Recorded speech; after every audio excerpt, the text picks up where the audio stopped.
you'd like to join us at home, if you have one of these in the fridge. Audience, have you all got one? Yes? Join in. Now, would you all like to know how to eat it the way a flake girl eats it? So, yes, sorry, come on then. Nibble. Nibble and gently wipe away the evidence. I can't wait much longer, Fern.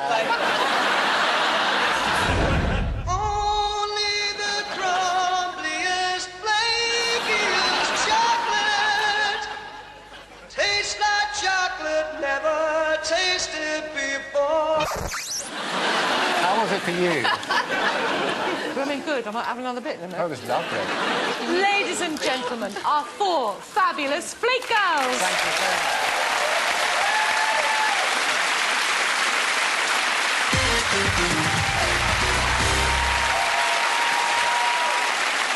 What telly treats have you got for us next, Julian? Right, it's time to look at my comedy heroines. Some of the women who helped make me the man I am today. Well, it was them and my secondary school PE master. So let's take a look. It was watching the comedy legends from the 70s and 80s that made me want to become an entertainer. And when it came to the ladies, there were so many great comedians back then. The marvellous Eutha Joyce played Mildred Roper in the comedy series George and Mildred.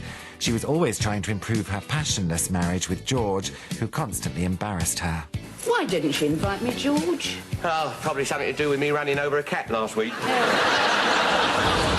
I loved Hilda Baker, who was most famous for her role as Nellie Pickersgill in Not On Your Nellie. She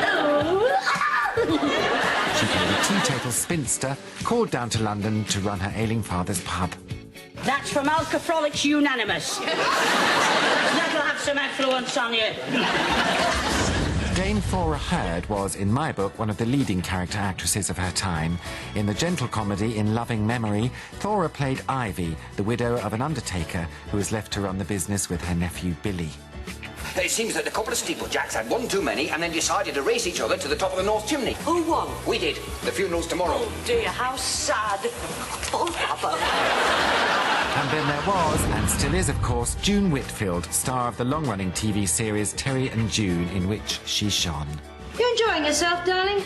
I could very well clear the table.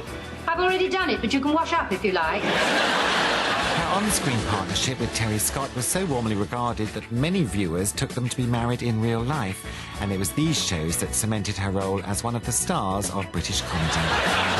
Now, please, may I get some sleep? When was the last time I stopped you going to sleep? About 6 weeks ago, wasn't it? I think it's your age. And those were the ladies I loved.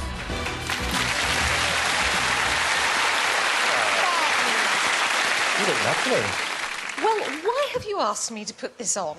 And why are you dressed so immaculately? Well, it's all in preparation for my next choice of programme. You're choking with emotion. Shall we dance? Long before celebrities strutted their stuff on Strictly Come Dancing, there was, of course, the original series Come Dancing. Thousands of sequins, feathers and colourful costumes filled our TV screens for almost 50 years on this hugely popular show. Amateur competitors would dip, twist and twirl, all in the name of becoming a Come Dancing champion. The show had many presenters over the years, but my personal favourite was, of course, the gorgeous and very glamorous Angela Rippon, who hosted the show from 1988 until 1991. Ladies and gentlemen, your host for Come Dancing 1988, Angela Rippon.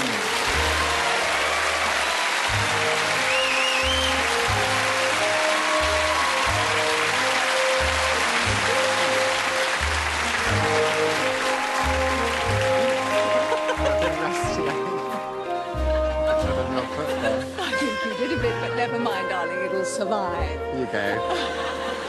Ready? Yes. Angela Rippon, ladies and gentlemen. Take the weight off. Look at you! Oh, Aren't you all glitzy and glam? Look at you. Well, you're making me feel rather inadequate. Why? Well, because I feel slightly overdressed. And possibly less talented. No, not at all. Not at all. Now, 1988 to 91, I think. Something like that, did yes. Come Dancing. And it was one of the BBC's longest-running shows, wasn't it? Yes, 50 it was. odd years. I know, and I was presenter number 16. Were you? Yes. And what do you think was its enduring appeal? I mean, 50 years is a fabulous length. Well, I think it ticked all the boxes, as they say. It had all the right ingredients. It had live music, it had colour, it had glamour and sex appeal, and it had competition. And do you like the current reincarnation, Strictly Come Dancing? I think Strictly Come Dancing is wonderful. And I think that the element of having the professional dancers with the complete amateurs, I mean, you'll know yourself, darling, you were not a dancer. But look what happened when you went with Erin. I mean, wasn't he fantastic with Erin? Yes. It was amazing. I got my maracas in to show. You've got silver maracas. I would never have guessed Can you it. see them? I can see them very clearly. They're You, very large. I want to know if you...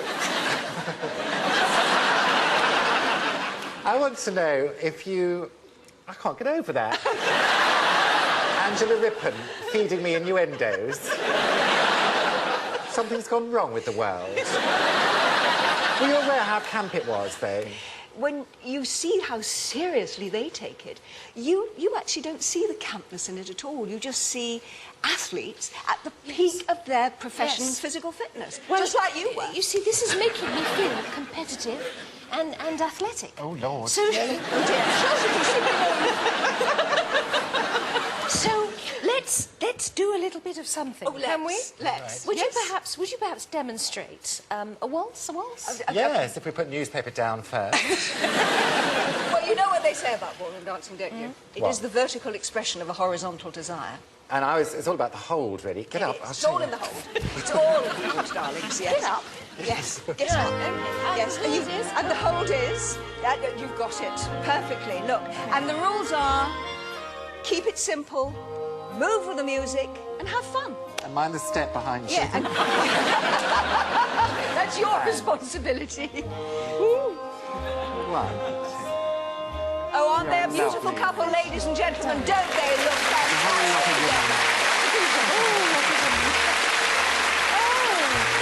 Thank you, Angela.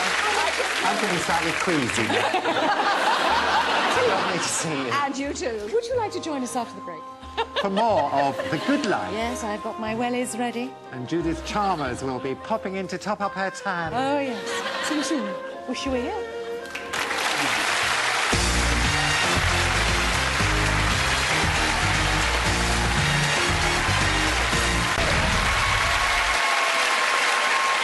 Welcome back to That's What I Call Television, or TWIT, as I and no one else likes to call it.